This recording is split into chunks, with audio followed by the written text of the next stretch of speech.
c'est dommage de rajouter le mot éthique pour valoriser et rendre l'image positive d'un hacker. Par défaut, un hacker est éthique. L'ensemble des hackers sont éthiques. Aujourd'hui, toutes les organisations font face à une augmentation très importante des cybermenaces et les organisations ONG associations ont le même risque. Aujourd'hui, dans le droit français, un hacker éthique, une personne qui trouve une vulnérabilité de sécurité sur un système, a l'interdiction d'informer le responsable concerné. Ah bon? S'il informe le responsable concerné, il peut être poursuivi pénalement. J'aimerais, et j'ai déjà amorcé des discussions avec des parlementaires et le ministre Jean-Noël Barrot quand on l'avait rencontré, c'est faire reconnaître la découverte d'une vulnérabilité comme un don. Dans le hacking éthique, il y a un code de conduite, il y a une charte de valeurs et une charte de fonctionnement.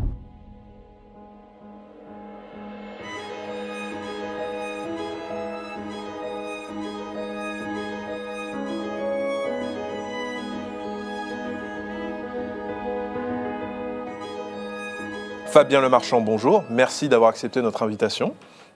Bonjour, merci beaucoup pour l'invitation et un vrai plaisir d'être là. Eh bien, on est ravis. Vous êtes, Fabien Lemarchand, vous avez un beau parcours. Vous êtes vice-président plateforme et sécurité chez ManoMano. Mais on ne vous a pas reçu pour ça aujourd'hui. On vous a reçu parce que vous êtes l'un des cofondateurs de l'ONG Hack4Value qui aide d'autres ONG à se prémunir des cyberattaques, des cybercriminels. Donc, on va parler un peu de ça, de cette ONG à l'objet assez atypique, mais en même temps assez intéressant.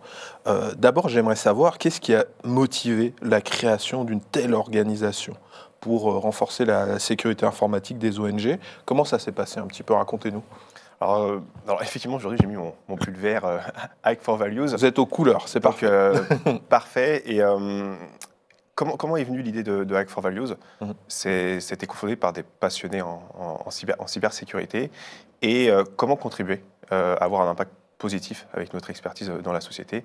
Et vraiment face à cette réalité où aujourd'hui, toutes les organisations font face à une augmentation très importante des cybermenaces et les organisations ONG associations ont le même risque, avec des impacts très importants. Et au cours des dernières années, il y avait cet accompagnement, on travaillait avec des ONG et on se rendait compte qu'ils avaient besoin d'aide sur la cybersécurité, comme toutes les organisations, mais doublement de leur côté, parce que l'impact peut être très important au niveau des bénéficiaires, des donateurs et de leur réputation. Et au final, une recette qu'on a appliquée dans le monde de l'entreprise, qui s'appelle le bug bounty, une pratique que j'exerce depuis très longtemps et sur laquelle je l'utilise comme un vrai levier pour apporter une valeur dans la cybersécurité, c'était cette expérience et les résultats positifs de cette expérience-là, de l'offrir gratuitement aux ONG pour les aider à se protéger contre les cybermenaces. Et donc Hack4Values est né il y a 2 ans, ça a été confondé par ManoMano, Yogosha et Communication sans frontières, avec ce constat-là, de vouloir créer une structure, une initiative totalement indépendante, donc d'en faire une association, de mettre notre expertise et de développer et d'offrir un bug bounty solidaire et gratuit pour les ONG et les associations. Et donc notre rôle est de mettre en relation et de construire une communauté de hackers éthiques Hack4Values, une communauté d'ONG Hack4Values et les aider au quotidien à s'assurer de comprendre quelles sont leurs vulnérabilités réelles et impactantes pour elles, pour pouvoir se focusser dessus, les prioriser et les corriger et minimiser les impacts de cyberattaques qu'elles peuvent subir. Et donc voilà, d'où la genèse de ce projet-là et essayer d'apporter notre expertise pour un impact positif. Pour avoir un impact positif. Vous avez évoqué rapidement le bug bounty. Qu'est-ce que c'est que le bug bounty? Est-ce que vous pouvez nous expliquer rapidement Alors, le bug bounty, c'est un élément complémentaire dans une stratégie de cybersécurité. Le bug bounty tout seul ne va pas faire l'ensemble d'une stratégie de cybersécurité. C'est quelque chose qui a commencé aux États-Unis et qui est apparu il y a 5-6 ans sur les dernières années en France. Et c'est une approche offensive. C'est-à-dire qu'on ne va pas être sur une approche défensive à mettre en place les blocs ou les mesures pour prévenir et anticiper de futures menaces. Offensif, c'est-à-dire c'est plutôt une approche. On va avoir un mindset, on va utiliser les mêmes techniques que les acteurs malicieux. Que les hackers. Dans des conditions réelles et trouver des vulnérabilités réelles et impactantes pour une organisation. Donc vous trouvez les failles dans l'armure avant les cybercriminels. Alors avant, c'est notre objectif. Mais effectivement, on va cibler en continu, parce que le bug bounty, c'est tous les jours. Ok. L'évolution d'un système informatique ou l'évolution des plateformes Mhm. digitales qu'on peut trouver évolue tous les jours. Mhm. C'est en continu, dans la durée, et trouver des vulnérabilités réelles, en utilisant les mêmes techniques qu'un acteur malicieux. Et donc l'objectif, c'est utiliser une communauté de hackers éthiques au sens large. Donc c'est une possibilité d'étendre l'équipe sécurité d'une organisation, parce qu'elle va s'appuyer sur une communauté, donc d'étendre sa force de frappe pour se protéger contre les cybermenaces. Et surtout après, prioriser. Parce que ce qui va être trouvé par un hacker éthique, c'est une vraie vulnérabilité, avec un vrai impact, donc de la corriger tout de suite, avec différents niveaux de criticité. D'accord. On évalue la dangerosité ou criticité de la faille. Donc, ce n'est pas juste trouver des failles, c'est aussi analyser un petit peu celles qui sont prioritaires à résoudre, a priori. C'est ça. Un hacker éthique trouve une vulnérabilité, va faire un rapport. Et dans son rapport, va expliquer, va faire comme une preuve de concept, comment il a réussi à le faire et pourquoi c'est impactant et qu'est-ce qu'il a réussi à faire. Et en fonction effectivement de la sensibilité, s'il y a eu du vol de données, l'accès à des informations sensibles, ou ça a permis d'arrêter un système, en fonction de ça, on va mettre un niveau de criticité pour permettre à l'ONG de comprendre la priorité de cette vulnérabilité. Dans tout le rapport, on explique le déroulement, comment il a pu faire. Et Hack4Values va faire ce premier tri, va s'assurer que le rapport est réel et pertinent, et après accompagner l'ONG à comprendre qu'est-ce qu'il faut faire pour corriger. Mais toute la partie correction est à la charge de l'organisation, de l'ONG et de l'association. Vous ne pouvez pas tout faire. C'est intéressant ce que vous dites, parce qu'on a un peu l'impression, quand on entend parler de bug bounty dans les grands médias, que ça s'appliquerait a priori à un certain type d'entreprise, par exemple des entreprises qui ont des plateformes sur Internet ou certaines solutions technologiques. Mais là, ce qu'on comprend, c'est qu'en fait, ça peut être utile pour tout le monde. Parce que des ONG qui donnent accès à des plateformes, enfin, c'est pas forcément ça, elles sont dans tous les secteurs. Donc en fait, finalement, le bug bounty, c'est pour tout le monde. Enfin, c'est ce que je comprends. En 2023, oui, c'est intéressant pour tout le monde, parce qu'avec la digitalisation de l'ensemble des services, aujourd'hui, toute organisation va utiliser des plateformes digitales pour réaliser effectivement son cœur de métier. Vous prenez une ONG, une association, va avoir une plateforme web pour les donateurs, pour récupérer des dons, pour avoir des espaces membres au niveau des bénévoles. Il va y avoir aussi des plateformes web pour diriger les missions opérationnelles sur le terrain. Cette plateforme-là, si elle n'est plus disponible, ça peut avoir un impact directement sur le terrain et sur les bénéficiaires, sur la distribution d'aide alimentaire ou de vaccins, parce qu'effectivement, aujourd'hui, sur le terrain, on utilise des services digitaux pour pouvoir réaliser leur mission. Donc l'impact aujourd'hui pour une ONG, une association, une cyberattaque, elle est aussi importante, même voire plus importante et plus impactante que pour une organisation privée. Perdre la confiance d'un donateur, c'est très très compliqué. Et derrière, il y a un soutien financier, il y a tout ce qui découle derrière. Et on va jouer sur l'aide qui a été apportée pour le bénéficiaire. Le bénéficiaire va avoir moins d'éléments. Donc c'est un enjeu. C'est le même enjeu. Et là, ce qu'on offre, le bug bounty, c'est assez innovant, c'est assez récent. Et pour une fois, on offre aux ONG, souvent les ONG en matière de cybersécurité ou d'IT, je ne dirais pas qu'ils ont un peu de retard, mais ils n'ont pas les mêmes budgets qu'une organisation privée. Là, pour une fois, ils font quelque chose d'efficace, d'innovant, que beaucoup d'autres organisations privées ne font pas encore aujourd'hui. Le bug bounty, ce n'est pas totalement démocratisé. On en fait de plus en plus. Mais là, les ONG vont être au rendez-vous pour l'utiliser comme un vrai levier en termes de cybersécurité. Ouais, très intéressant.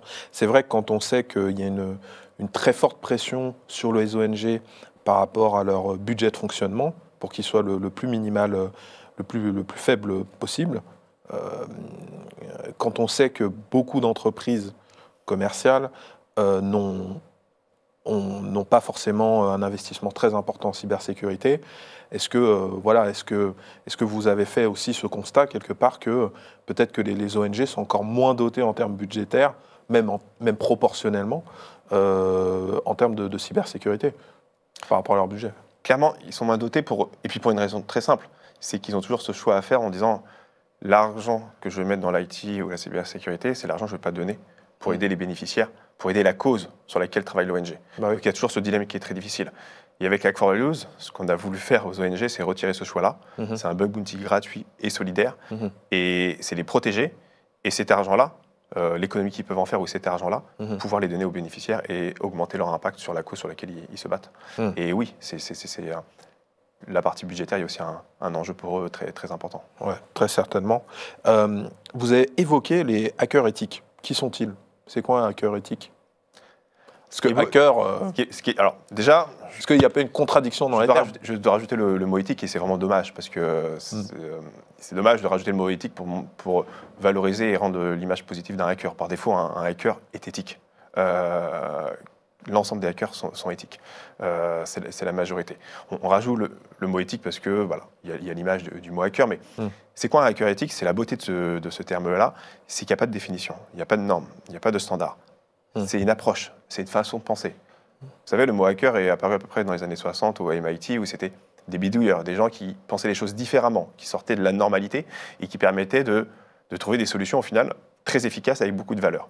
Un hacker éthique, c'est tout le monde, c'est tout citoyen en France. Alors bien évidemment, ça peut être quelqu'un qui a un expert en sécurité, qui a fait une formation académique en cybersécurité, mais ça peut être un jeune étudiant, ça peut être n'importe qui, c'est l'approche qui va jouer là-dessus.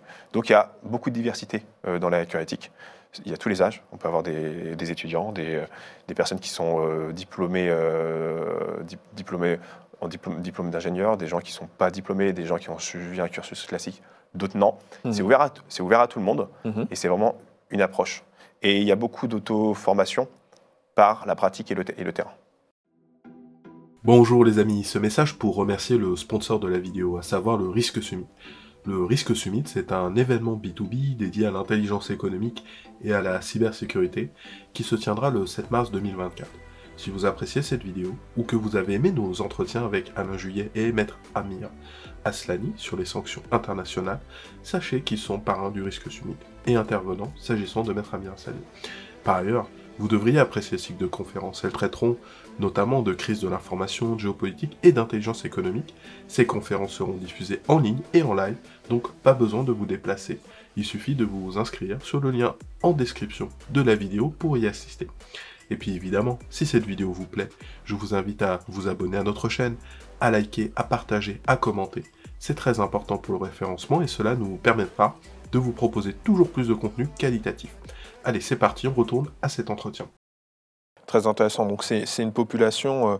Est-ce qu'il y a un cadre légal autour du hacker éthique? Parce que j'imagine que quand on s'introduit dans un système, on s'expose potentiellement à des sanctions pénales.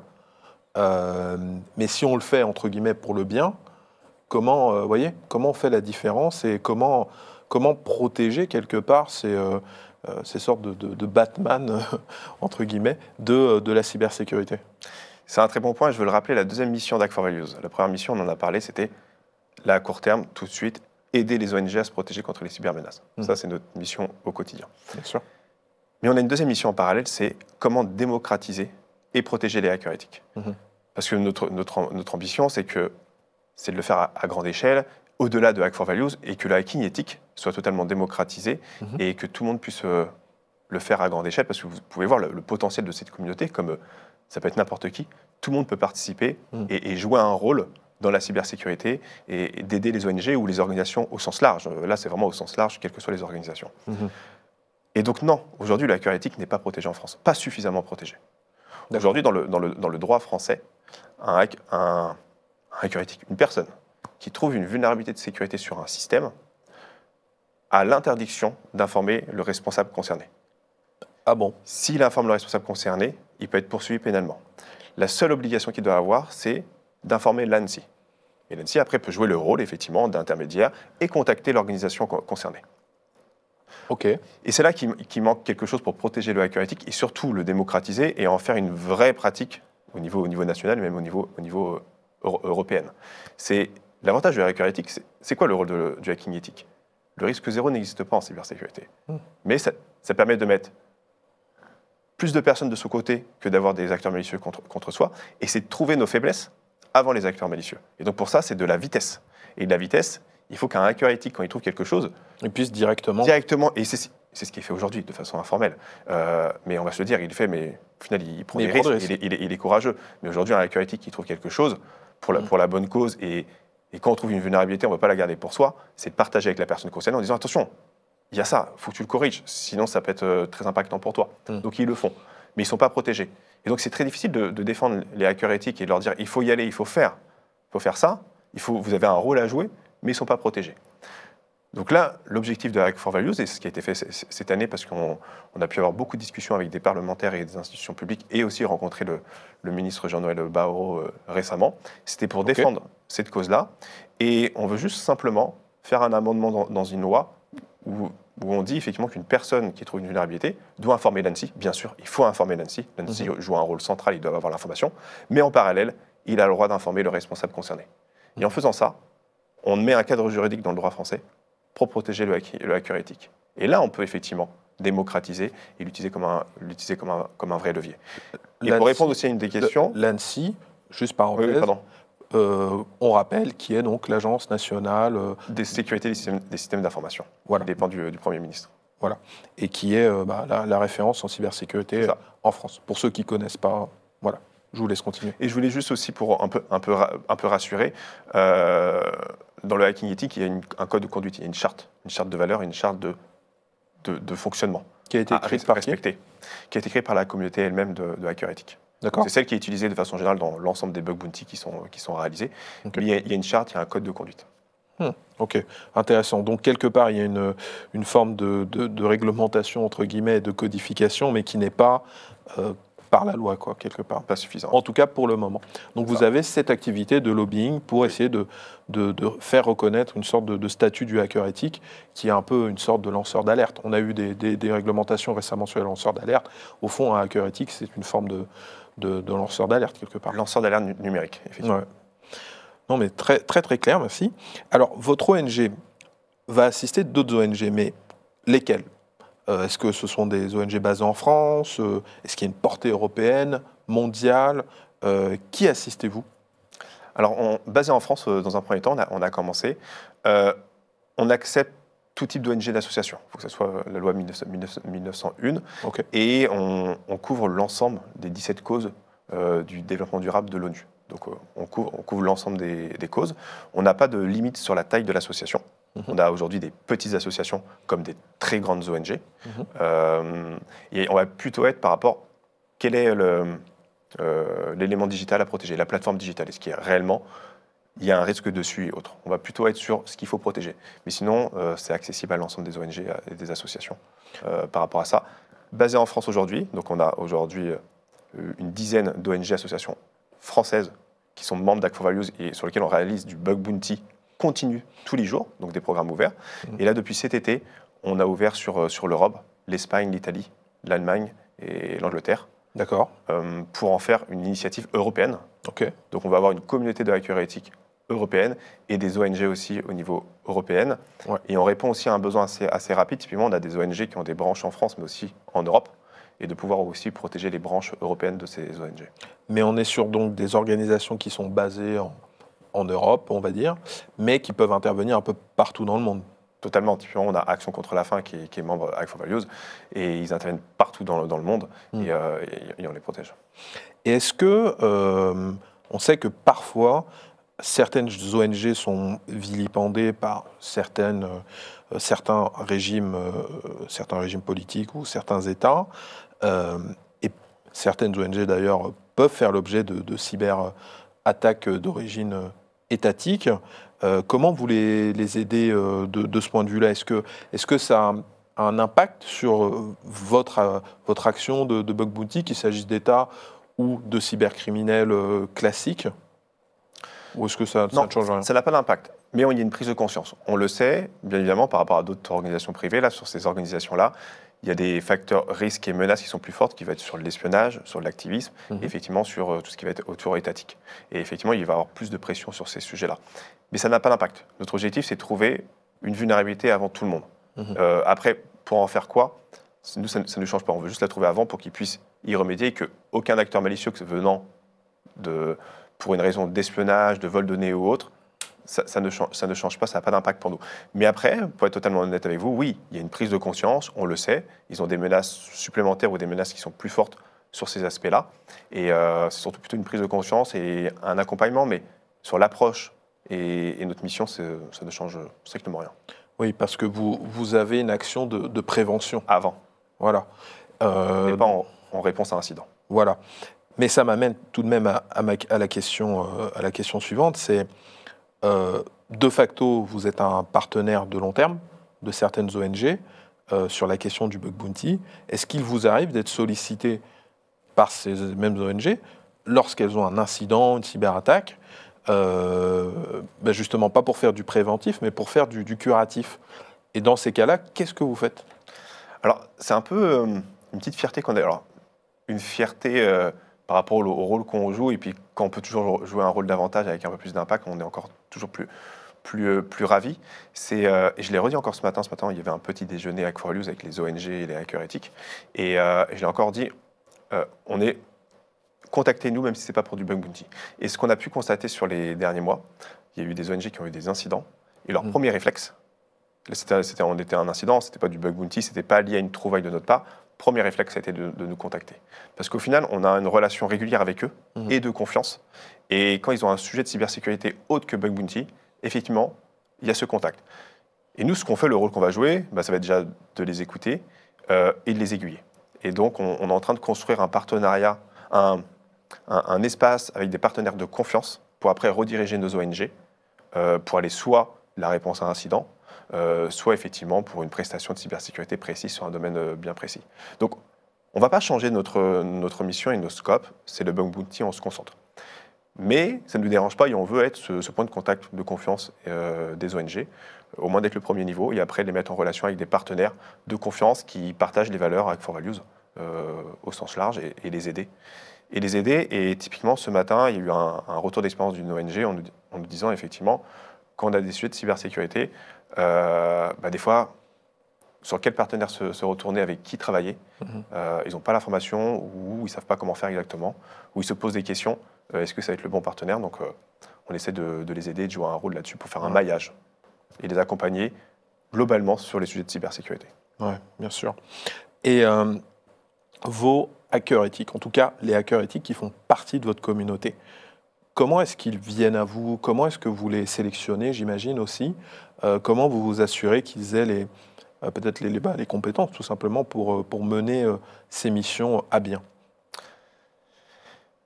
C'est un vrai challenge quand on fait du bug bounty, c'est cette communauté de hackers éthiques. Comment construire une communauté de qualité active et qui vont partager nos valeurs. Et comment pas grandir trop vite. Et donc on a une vraie progression, on a une croissance progressive de cette communauté-là en fonction du nombre d'ONG qu'on peut avoir. Et typiquement aujourd'hui, la communauté des hackers éthiques avec Hack4Values, c'est 50 hackers éthiques. Et ça a commencé par un cœur, c'était 2-3 personnes. Et après, ça a été plutôt par du réseau proche. Réseau de confiance, voilà, ça s'est fait comme ça. Cooptation, réseau de confiance. Et puis maintenant, on commence à faire de plus en plus d'événements, de live, bug bounty ou d'événements. Et pendant ces événements, on rencontre d'autres hackers éthiques. Et ils viennent nous voir, on discute et on les intègre. Donc on est vraiment sur une progression étape par étape. On n'a pas fait un appel où public, tous les hackers éthiques peuvent venir. Même si la communauté hacker éthique Hack4Values est ouverte à tout le monde, elle n'est pas fermée. Mais on la gère, voilà, étape par étape, réseau par réseau, pour la grossir, pour avoir une croissance progressive. D'accord. Donc progressive, mais pas exponentielle, pour garder. Voilà. Et ça vient du réseau des hackers éthiques core, et après ça s'est grossi comme ça. Ce qui se passe beaucoup un peu comme ça parmi les hackers. Leurs compétences sont reconnues, vous êtes reconnus par vos pairs, puisqu'il n'y a pas de diplôme particulier. C'est comme ça, et après on fait appel aux communautés de hackers éthiques déjà existantes. Et après, comment ils sont sélectionnés, comme toute plateforme de bug bounty, il y a toute une partie effectivement d'identification personnelle, le code de conduite, mais après effectivement ça vient par la communauté elle-même. Et peut-être qu'après cette émission, des hackers éthiques vont la regarder et se dire j'aimerais bien candidater, postuler. Et ce serait avec un grand plaisir. Le site web est disponible. Il y a un formulaire autant pour les ONG que pour les hackers éthiques. D'accord. Et avec grand plaisir d'échanger avec eux et les intégrer dans la communauté. Je le rappelle, ce n'est pas une communauté fermée, elle est ouverte à tout le monde. Mais on est très vigilant à la croissance de cette communauté-là pour garder de la cohérence et de la qualité. Ouais, ce qui paraît logique. Et lorsqu'on donc on a bien compris que votre action est bénévole, c'est celle d'une ONG. Vous, votre budget provient de quoi? Le budget va venir de soutien financier ou de dons qu'on va avoir. Ça nous tient très à cœur de faire un bug bounty gratuit. pour les ONG. On veut vraiment que ça reste gratuit et c'est le mot d'ordre. Et donc, on va aujourd'hui, le soutien de l'association va passer par des dons et des mécènes qui vont faire des supports financiers. Et typiquement, on se rend compte là, sur les 2 premières années, on a réussi à faire beaucoup de choses avec très peu de moyens. On a réussi à faire des choses parce que Yogosha nous prête sa plateforme pour faire nos programmes Hack for Values. Et après, c'est une communauté qu'on avait, qu'on anime et tout. Et là, effectivement, on est dans une étape par rapport sur les focus 2024 qu'on va avoir pour continuer à grandir et tout. Là, on est dans une phase effectivement d'aller faire des appels aux dons et de soutien financier pour effectivement agrandir cette initiative et d'en faire une initiative à plus grande échelle. Très bien. Bon, à vos portefeuilles, les donateurs. Et le hacker éthique, lui, qu'est-ce qu'il y gagne à cette action bénévole? Qu'est-ce qu'il peut en retirer? Qu'est-ce qu'il peut espérer en retirer? Au-delà, j'imagine, de la reconnaissance et du fait d'avoir fait une bonne action. Et comment est-ce que vous aimeriez peut-être valoriser cet engagement? C'est un très bon point et je vais en profiter pour dire un grand merci à cette communauté de hackers éthiques parce qu'aujourd'hui c'est du bénévolat et ils font un travail remarquable et ils y passent ils y consacrent beaucoup de temps et je veux leur donner un grand merci. Donc déjà aujourd'hui ça fonctionne grâce au bénévolat de cette communauté de hackers éthiques. Mais je le sais, si je veux que ça soit une opération, une initiative durable et qui aille au-delà que Hack for Values, il faut que je trouve un moyen de récompenser ces hackers éthiques. Et c'est ma mission actuellement, travailler là-dessus. Donc aujourd'hui, on est plutôt sur effectivement de la reconnaissance, organiser des événements où les ONG et les hackers éthiques puissent se rencontrer et discuter entre eux. Ça va passer par une lettre qui va les reconnaître, par un goodies de l'association pour les récompenser.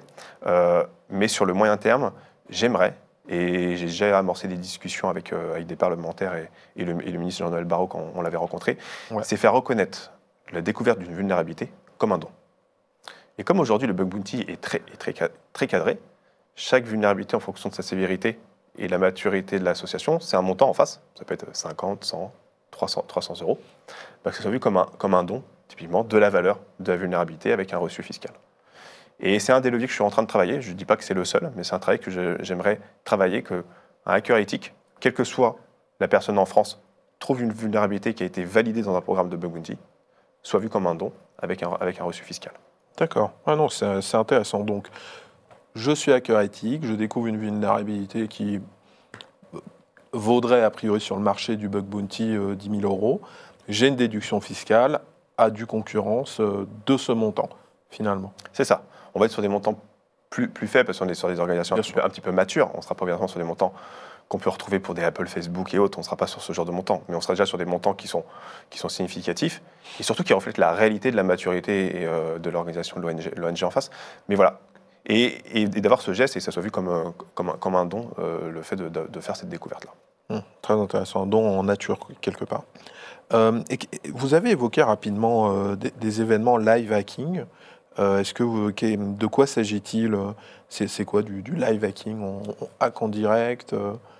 C'est un peu ça. Au final, avant tout, ça va être une journée ou une nuit où on va rassembler les hackers éthiques, les ONG, et pendant ce moment-là, en live, vont faire du bug bounty, vont tester et chercher des vulnérabilités sur telle ONG. Donc c'est un boost. C'est un boost, c'est du live.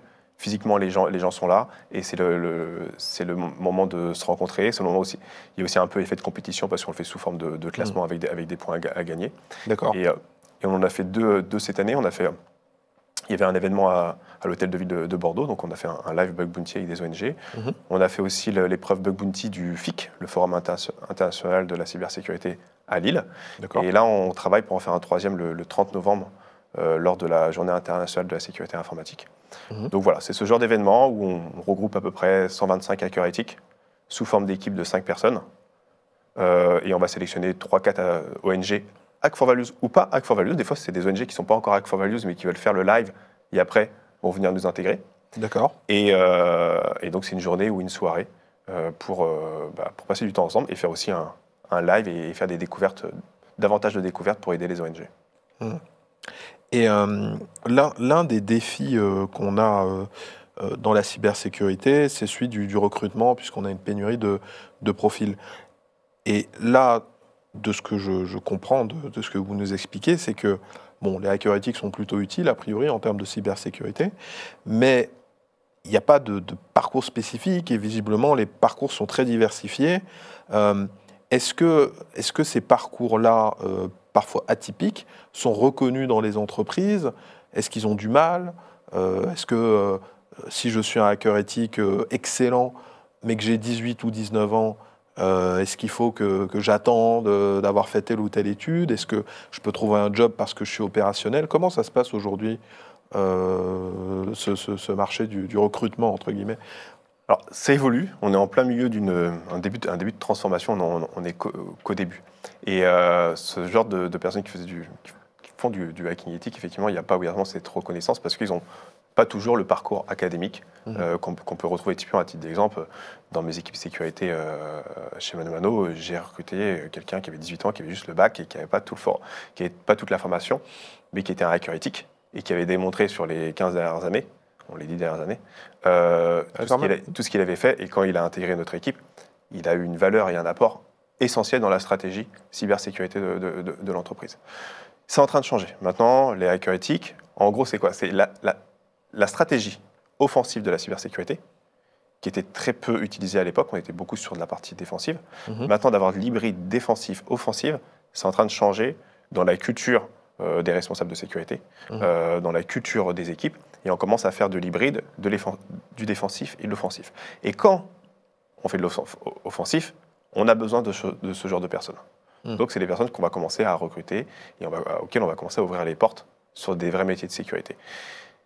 La formation continue, la formation académique est en train de se transformer aussi. On était beaucoup sur des formations qui étaient plus traditionnelles sur du défensif. On commence à avoir des nouvelles écoles qui commencent à apparaître sur le territoire, sur une formation offensive, sur des spécialisations, sur des formations beaucoup plus courtes et de former ces gens-là sur l'approche offensive.